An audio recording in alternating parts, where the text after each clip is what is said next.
Leandro tente d'empêcher Valentina de partir en voyage avec David, mais avoue avoir échoué. Une voix insistante, non identifiée, le presse de persévérer, révélant que la vie de Valentina pourrait être en danger.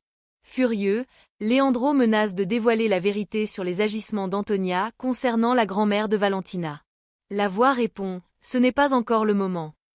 Leandro intercepte David avant son départ et le confronte violemment. David, impassible, annonce qu'il a déjà annulé le voyage, non par peur, mais par manque d'envie. Il précise avoir discuté avec Antonia et pris sa décision.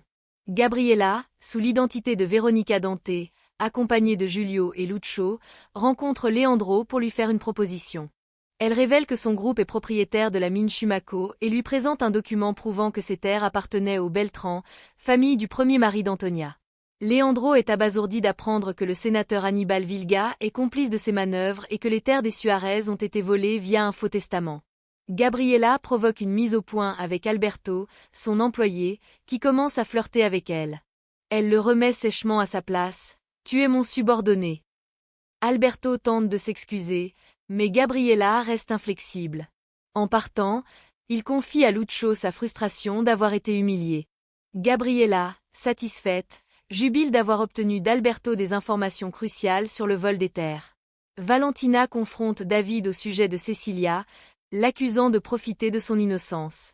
David nie, mais Valentina insiste, affirmant que Cecilia croit en son amour.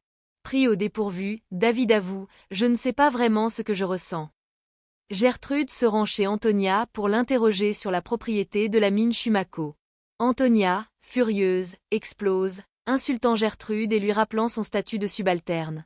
Elle la menace. « Si tu continues à poser trop de questions, ta vie pourrait être écourtée. » Gertrude se défend, arguant qu'elle a mérité sa position grâce à ses services rendus, notamment concernant la grand-mère de Valentina. Antonia, cruelle, la traite de « morte en sursis ». Gabriella, satisfaite des aveux d'Alberto, planifie avec Lucio leur vengeance contre Antonia et Hannibal. Ils évoquent un nouvel élément, Ramon Izerdo, une pièce clé qui pourrait bouleverser la situation. Les masques tombent. David renonce au voyage avec Valentina, mais ses sentiments restent flous. Leandro découvre l'ampleur des mensonges autour de la mine Chumaco. Antonia révèle sa violence froide envers ses alliés gênants, comme Gertrude.